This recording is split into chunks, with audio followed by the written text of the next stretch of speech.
kalau ngeliat behavior Fenomena, dari player-player kita ya, ngeliat behavior dari player-player kita, mereka pensiun ketika udah punya duit banyak.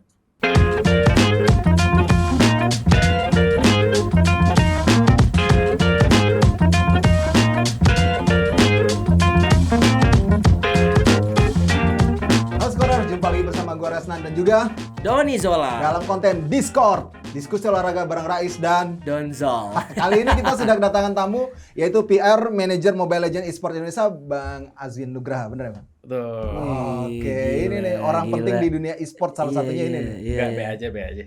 Oh, ini orang yang B aja. Enak ya kalau misalnya orang yang dari dunia industri game yang emang fun gitu kan, nggak kaku. Nggak kaku. Agak lentur. Agak nggak kayak Kanebo yang kelamaan gitu. Bang Azwin, Kan kalau gua kan dari background gue bola, sepak bola. Kalau di sepak bola kan tuh level utamanya tuh kayak ada Argentina, Brazil gitu. Indonesia itu untuk level dunia di Mobile Legends itu sendiri berapa besar bang peringkatnya? Peringkatnya.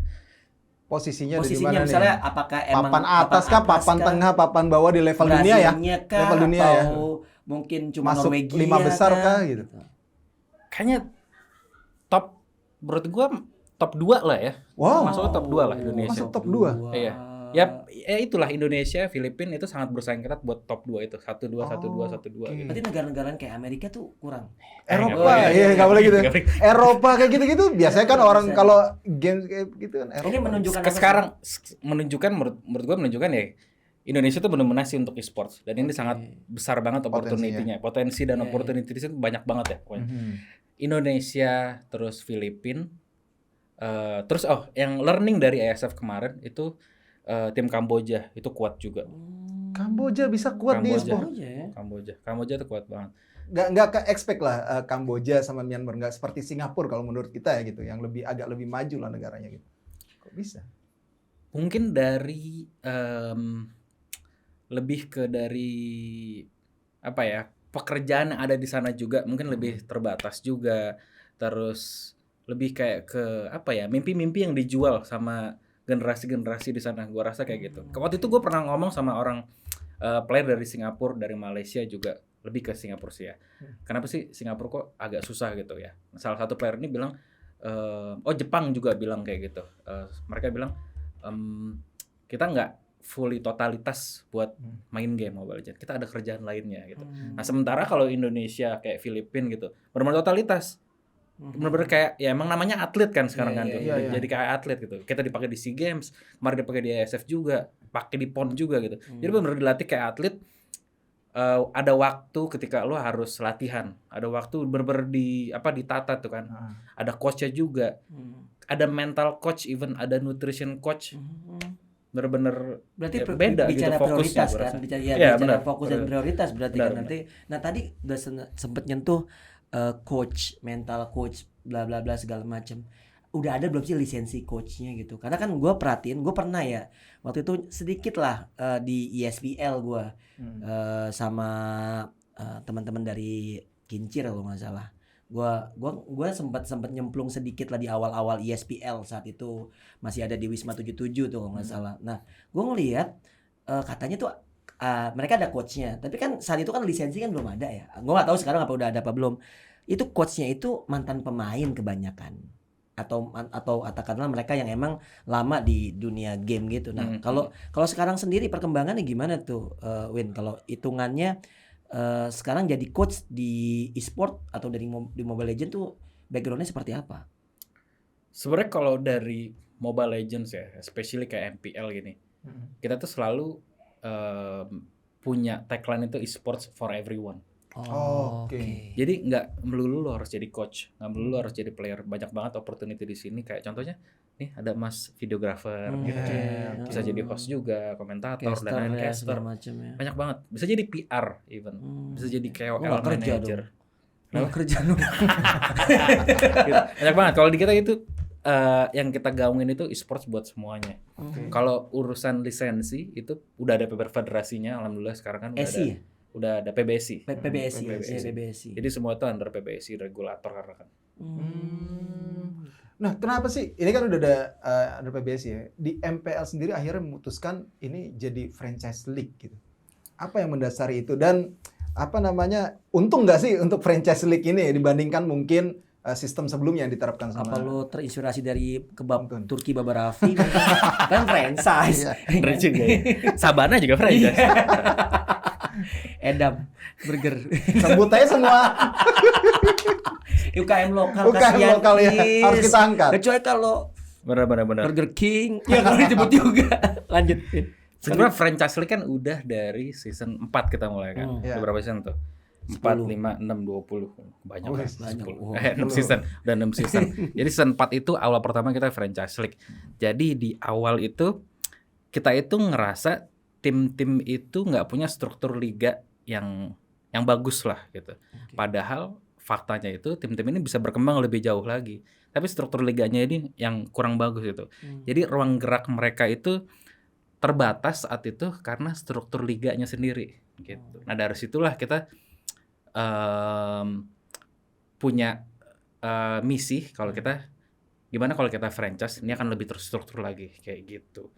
Nah tapi bukan tapi sih kita sadar juga ketika kita mau mengubah sebuah sistem jadi lebih baik itu nggak bisa sendiri. Jadi kita butuh bantuan sama tim-tim ini semua gitu. Benar. Dari situ lahir si franchise league pas season 4. Namanya franchise kan mesti ada yang dibayar. Betul. Mahal nggak sih bayarnya? Berapa kisaran deh kalau boleh? Enggak tahu? lah. Maya relatif mahal. Murah. Berapa? Relatif. Berapa kira Sama- kisarannya? Gue nggak pernah nyebut berapa. Ya udah tulis. Ada pulpen nggak? Tulis. Kan nggak ada orang nggak bisa Bisa lihat nyebut, di tapi sini nulis. nih agak Tapi, short MPL. Ini kan intinya kan kalau gua boleh ini kalau namanya bayar itu akan lebih mengikat tim, akan lebih berkomitmen Betul. kan. Intinya kan itu. Betul. Gue bisa beli nggak tuh franchise itu? Oh, Bisa. orang-orang di luar itu bisa. Bisa. Semua orang bisa beli itu semua. Yang penting ya itu tadi. Ketika lo masuk MPL, lo harus udah punya company, legalitas dan Oke. lain-lain. Lo harus udah punya player gitu kan. Ada regulasi-regulasinya ya. Regulasi lain. Sebenarnya yang selalu gue bilang adalah money itu urutan terakhir. Tapi ya kita nggak bisa. Ini semua kan perlu money juga gitu. Ya. Tapi lu jangan pikiran lu tuh mindset lu tuh harus beli slot sekian mahal. Enggak lah. Ya lu bangun ini kan perlu duit juga. Iya, Ya. betul. Ya kan? Nggak Gitu. mungkin orang sembarangan aja cuma beli doang terus akhirnya dianggurin kan. Betul. Gua gini nih, gua orang tua, anak gua main Free Fire, main Mobile Legend, bla bla bla segala macam. Mereka anak gue ini sangat tertarik dengan dunia kayak gitu. Nah, ada nggak sih Win kalau baik lagi ya gue sepak bola nih. Ada SSB-nya nih Win. Betul. Nah, sekolah e-sport itu udah ada belum sih yang nantinya itu jenjang sebagai nanti anak itu menjadi atlet e-sport? Betul. Sekolah e-sports itu kalau nggak salah itu RRQ punya. RRQ Academy itu bangun sekolah e-sport sama satu influencer gaming juga. Oke. Sama Kemas ya kalau nggak Udah salah. ada, udah ada ya? itu.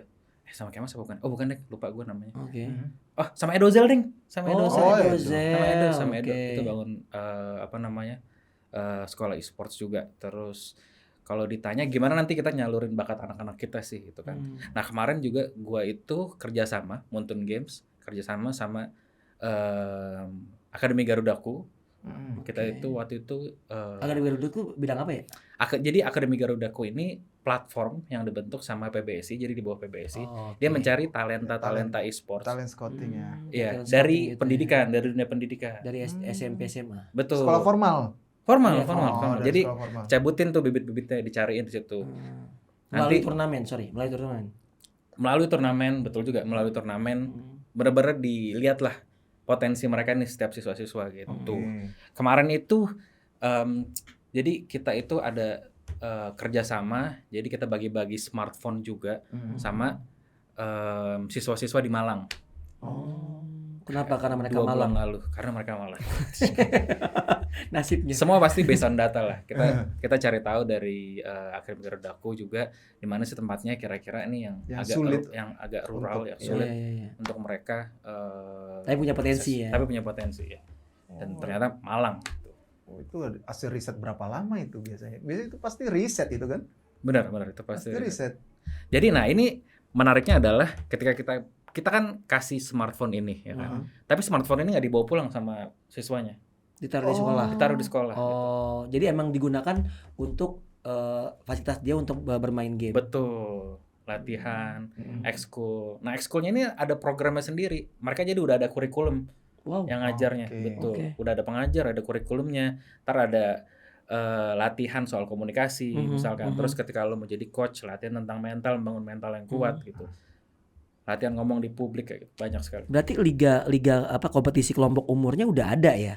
Benar. Udah ada. Itu kan karena kan gini, untuk menjaring bakat Iya, pasti. kita kan perlu kompetisi kelompok usia itu satu. Kedua, kalau kita bicara e-sport ini mungkin olahraga yang paling pesat lah ya, Iya. dengan segala macam. Karena emang bentuknya permainan. Dan kalau permainan itu akan membuat orang lebih tertarik. Dan kalau gue melihat gini, gue maaf ya, pertanyaan gue selalu dari kacamata orang awam aja gitu, karena gue sendiri gue generasi main game itu nggak bisa lama lah gitu ya, nggak bisa lama. Tapi kalau di satu sisi gue melihat, gue pengen nih anak gue nih melakukan apa yang dia suka, Win, Oke. gitu. Nah, lu kan udah berkecimpung di dunia games kayak gini.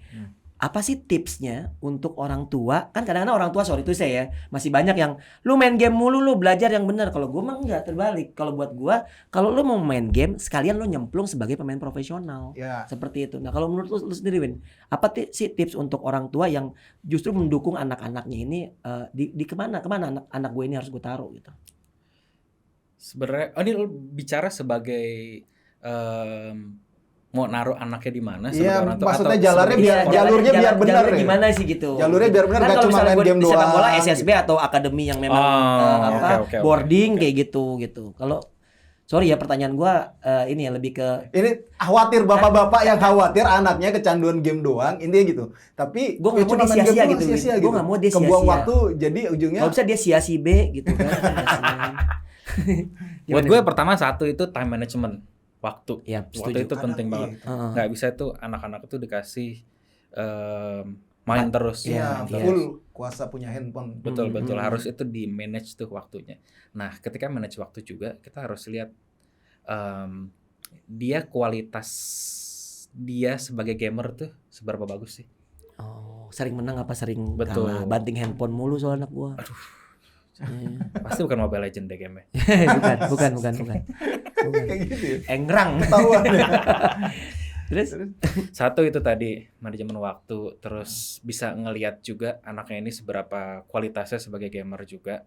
Udah gitu difasilitasi itu udah pasti, karena kan orang tua harus mendukung lah, harus support kan Betul, anak-anaknya. betul. Gue juga sebagai orang tua juga kayak gitu pasti kan, gue support anak-anak gue. Tapi di sisi lain yang tadi balik ke poin kedua, gue sebagai orang tua juga, misal gue lihat ya lu mainnya nggak bagus gitu kan, ya gue solutif, caranya seperti ini harusnya gitu kan. Sekarang kan susah didik anak kalau kita nggak berada di lingkungan Lingkungan tersebut. dia, Ya, iya. artinya kita nggak tahu harus apa yang- nyambung, betul. harus nyambung. Jadi mau nggak mau ya kita harus terjun juga gitu kan. Harus tahu lah at least gitu kan. Yang jago tuh seperti apa sih, yang nggak jago apa sih. Ketika lo harus stop itu kapan sih kayak gitu. Oke. Tapi kalau menurut pihak Bunten sendiri, ya mungkin sudah ada riset ya. Usia emas pro player itu di usia berapa sih? Dan mungkin orang pro player itu cocoknya pensiun di usia berapa? Kadang kan 29 gue udah pensiun ya, udah ketuaan nih gue nih. Jadi Gua pro tahu player. RQ. Udah gue jadi apa namanya kalau YouTuber yang apa namanya? Ini Streamer doang kayak gitu-gitu. Nah, itu berapa sih? Sama minimal harus usia berapa nih kalau misalnya mau main di MPL, ada nggak? MPL. Heeh. Kalau di MPL berdasarkan rulebook kita itu bisa join di umur 16. Oke. Ketika lo umur 16 itu bisa join. Hmm. Nah, untuk tadi apa tuh? Kalau Usia emasnya? usia emas ya. Ada nggak sih aki-aki masih main? Iya. 17. Aki-aki nggak ada. Nggak Pro ada. player kayaknya ya, sih. usia Ada emas. kayaknya. Pro Iya, player. Pro player usia emas. Atau si Lemon tuh usia berapa sih? RRQ Lemon. Lemon kayaknya 23 atau 24 ya. Sekarang 23 atau 24. Gue kenal dia dari 7 tahun lalu berarti. Berarti masih dia sudah 17 tahun. bener 17 tahun itu udah bisa main itu ya. Bener nggak sih? Iya. Iya, iya, bener. Kayaknya usia emasnya itu antara 18 sampai 22 gue bilang. 18 sampai 23 lah. Dia mulai memutuskan pensiun mungkin karena bosan tuh biasanya umur 24-an atau 25 gitu. Nah, ini gue nggak tahu, belum ada. Atau mungkin dia udah dapat istri yang ngelarang dia untuk begadang gitu mungkin. Tapi kalau ngeliat behavior Fenomena. dari player-player kita ya, ngeliat behavior dari player-player kita, mereka pensiun ketika udah punya duit banyak. Pensiun Oke. ketika udah menang MPL, karena MPL kan pride tinggi Iya, banget. iya, ya. iya, Iya. iya. Lo nggak terus jadi pro player tuh, lo nggak dianggap lu siapa sih main Mobile Legends gitu. Nggak usah ngata-ngatain, lu bukan pro player dulu. Lu bukan pro Oh, player gitu. gitu. Behavior kan biasanya kayak gitu. Ada kayak Iya, gitu iya, ya. Karena kan emang MPL ini kan kasta Kasta tertinggi Iya. tinggi. buat turnamen Mobile Legends kan. Heeh. Iya emang kayak gitu. Set to be true gitu. Nah, gue lihat itu ya ketika mereka udah punya pride itu, gue udah menang MPL, gue udah dapetin juara dunia misalkan. Oh. Emang harus ada yang harus di-achieve dulu kan, biasanya Iya, gitu kan. Iya. Target gue ini, gue udah achieve ini, oke selesai gitu. Baru habis itu kan sponsor datang semua gitu segala Betul. macam. MPL kan sudah sampai mau mulai season 11 nih. Sejauh ini ya kita tahu lah e-sport sekarang sudah jadi industri yang benar-benar ya menjulang lah di tengah-tengah pandemi malah bisa menjulang tinggi gitu. Kalau boleh tahu MPL tuh bisa dapat keuntungan sampai semana sih gitu. Dari modal per season ya rata-rata kira-kira. Karena gue baca punya pendapatan sampai 10 T. Pendapatan siapa tuh? Ada Tolong ya orang 10 pajak triliun. ya, tolong orang pajak. Sabar Ada ya, berapa? sabar. Ini data ya. Gua baca klarifikasi tadi kok. CNBC lah. Gua baca dari CNBC gitu. Ada data ya dapat Kalau pendapatan total e-sports Total di e-sport. Indonesia itu tahun 2020. 2020 itu kita itu penyumbang terbesar di Asia. Itu kita 15 triliun. Wow. 2020. Nggak lama kemudian, cuma butuh 1 tahun, itu kita double 30 triliun. Anjir. Itu semua e-sports ya. Oh, Oke, semua iya. e-sport. Oh, Gila, ya. MPL-nya sendiri? Ya lu lihat aja kan kita paling tertinggi, ya minimal separohnya lah. Anjir, gua asumsi gitu. Tapi sekarang ini gue penasaran. Kisaran gaji pemain pro player untuk MPL itu paling gede berapa? Range-nya aja deh. Paling sedikit Paling berapa? kecil berapa, paling gede berapa? Paling gede berapa? Paling kecil berapa, paling gede berapa? Heeh. Wah, nggak bisa ini. Nggak bisa. Karena gini. Lu nggak ada salary cap ya? Gua ada salary cap. Gua ada rulebook. Ah. Ada di dalam rulebooknya itu ada lo harus gaji player lo minimum tuh sekian. Iya. Minimum tuh sekian, gitu kan. Nah, gaji ini itu jadi patokan tim-tim. Iya. Oke. Tapi tim ini nanti yang bakal Nego adjust sendiri Iya. gitu. Tergantung dari awareness dari si player, Mhm. skillnya bisa gendong atau enggak, Mhm. dapat bonus kan, banyak lah kayak gitu. Paling tinggi berapa? Nggak gini ya. Tanpa nyebut nama ya. Maksud gue ya salary cap-nya aja. berapa? Salary cap-nya aja. Salary cap kan itu kan rules lu kan. Rules kan. Kayaknya ada yang 3 digit sih. Hah? Gile. 3 digit. Gua telepon istri gua dulu ya. Gua suruh anak gua jangan belajar. Itu level untuk putra ya. Kalau untuk ladies ada, cewek udah ada belum sih? Gue sorry. Cewek sekarang lagi menarik juga, lagi berkembang juga Ah. dan udah semakin kelihatan gitu loh. Apanya? Iya maksud gua kan harus jelas juga. Iya. Bini gua nonton soalnya. Udah semakin kelihatan di ekosistem tuh ada Oke, itu. si ladies ini, Uh-huh. ladies di sports ini tuh semakin kelihatan. Terus apa namanya? Mereka punya skill atau muka tampang doang? Enggak jual tampang. Wah, skillnya gila loh. Nggak Nah, usah itu skill, nggak nih. usah begini dong. Tapi gue jadi konotasi gue negatif. Skill apaan Skillnya begini gila nih loh. kan? Ladies ini gila. Iya. Gila. Kita ada satu tim di Indonesia BTR yang sustain untuk prestasinya itu sustain. Jadi 20 kali berturut-turut selalu menang turnamen BTR. BTR Ladies ya. BTR itu Bigetron. Iya, Bigetron. Oh, benar. Ada Iya. temen gue di situ. Yang Lu cewek. kayak banyak banget temen lu. Yang cewek. Oh, yang Nggak, cewek. Mereka sih nganggap gue temen gue nggak. Turnamen Ladies juga udah banyak banget. Iya. Ada Seka, Oke. Asia, terus ada WSL juga. Dan Indonesia ada di positioning bagus juga, top 7 juga. Oh iya, Indonesia, Gokil Indonesia. Filipina juga. Kita sama Filipina ya, emang muka kita mirip sih kalau misalnya kemana-mana sangkain orang Filipina juga.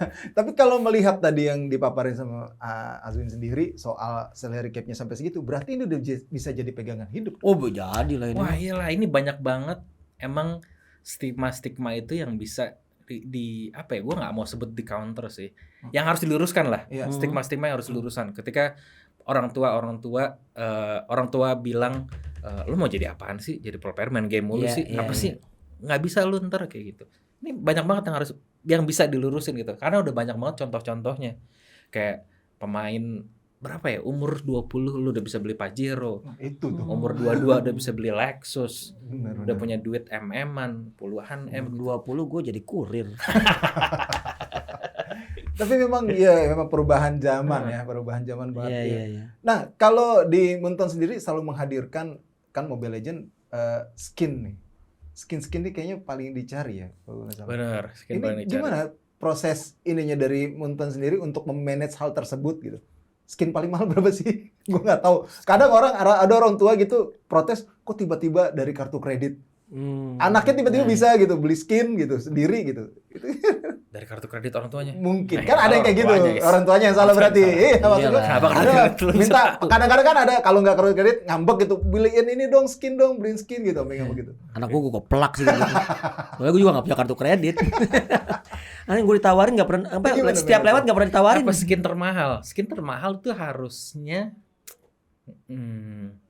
skin mistis si Iya. Layla. Iya. Layla Blue Spectre. Oke. Yang bisa dihitung pakai jari yang punya. Karena itu eventnya udah lama banget Oke. dan menjadi legend di komunitas kita. Kalau yang punya ini pasti Oh, rare ya, Sultan pokoknya nih. rare Rare Sultan. banget, rare banget. Sultan banget. Kisarannya berarti harganya mahal. 3 digit. Aduh, 3 digit juga beli skin itu. lupa waktu dulu ada event ini gue lupa. Tapi mahal. Tapi proses kreatif pembuatan skinnya tuh gimana prosesnya? Biasanya skin ini kita biasa lah ya, kita listening to custom Audience apa ya. as audience ya, audience mau apa. Contohnya kayak kemarin nih kita baru rilis skin Skin decker. skin Main Beatrix bola. buat Skin M4 Oke. ya kan. Nah, ini juga kan kita prosesnya melalui voting dari teman-teman juga, dari pemain-pemain MLB user juga, semuanya kita ikutin gitu. Jadi proses selalu kita melibatkan stakeholders kita, melibatkan pemain kita juga. Biasanya sebulan ada berapa skin yang dirilis? Tergantung ya, mut-mutan nih aja kan. Kan semakin banyak bakal semakin ini kan? Semakin Cuan. Cuan, betul. Nggak tentu ya, tergantung maksudnya. Tergantung kita lagi ada campaign apa, kita lagi ada event apa, kita lagi collab sama siapa gitu. Keren nih. Berarti lu sebagai PR dengan angka-angka kayak gitu, lu PR berarti gaji gede dong. Minjem gope bisa Win? Minjem gope nggak bisa Win? Ya siapa tahu ya kan, gajinya PR ya kan. Minjem gope masa nggak bisa? 300. Player bagus. Player bagus ya. Oke deh Mas Aswin, kita jadi ngerti nih dunia industri e-sport ternyata memang sebesar itu. Dan gue maksud gue gini, gue sebagai orang tua yang karena kan gue kan generasi dimana saat hobi gue tuh ditentang sama orang tua gue gitu. Sedangkan gue sekarang justru nggak mau kayak gitu. melakukan itu sama anak gue, dan anak gue sadar betul sekarang zamannya memang ya gaming memang lagi naik banget gitu. Dan gue merasa ya udah, kalau misalnya emang lo nggak seperti gue suka main bola, ya lo silakan aja jadi gamers. Nah, gue nextnya kayaknya gue perlu ini loh Win, kan gue butuh orang dalam nih. Thank you banget. Thank you Mas Informasi Aswin. yang Tapi keren banget. terakhir harapan dengan nanti selepasnya digelarnya M4 Championship di Indonesia tuh apa dari Munton? Libur sih, gue pengen libur. Kalau itu Apa bos? habis itu udah bisa libur ke Turki kayak gitu ya. Bukan harapan, itu curhat. Berarti nggak ada liburnya. Capek Win, capek. Capek. Capek relatif lah. Iya, relatif. Tergantung gimana kita manage waktu kita. Harapannya udah pasti Indonesia juara, itu udah pasti. Indonesia kembali mendominasi peta MLB esports, itu udah pasti. Ya next ya akan lebih banyak juga player-player baru yang bermunculan. Itu Ada di penting, MPL generasi. juga. Terus bisa di-invite sama pemerintah juga, mengharumkan nama bangsa. Intinya itu aja. Oke, sip. Thank you buat Mas Aswin buat waktunya. Win, lain kali ntar kalau diundang lagi mau ya Win nih. Ini kayaknya kurang lama sebenarnya. Iya, Ini cepet banget loh. Iya, Cepet banget, nggak kerasa. Pakai obat. Gue masih banyak pengen yang gulik sebenarnya dari dunia Iya. e-sport Kita ini, keterbatasan Boleh, boleh. Keterbatasan waktu durasi, aja, emang kita nggak durasi. boleh lebih dari 2 menit. Oke, thank you Mas Aswin. Thank you banget. thank you Oke, sekarang banget, thank you Win. banget buat yang udah menyaksikan ini. Gua Ratna dan juga Donzol. Cabut dulu, jangan lupa like, comment, share, dan subscribe YouTube channel Skor Indonesia. Bye bye. See you.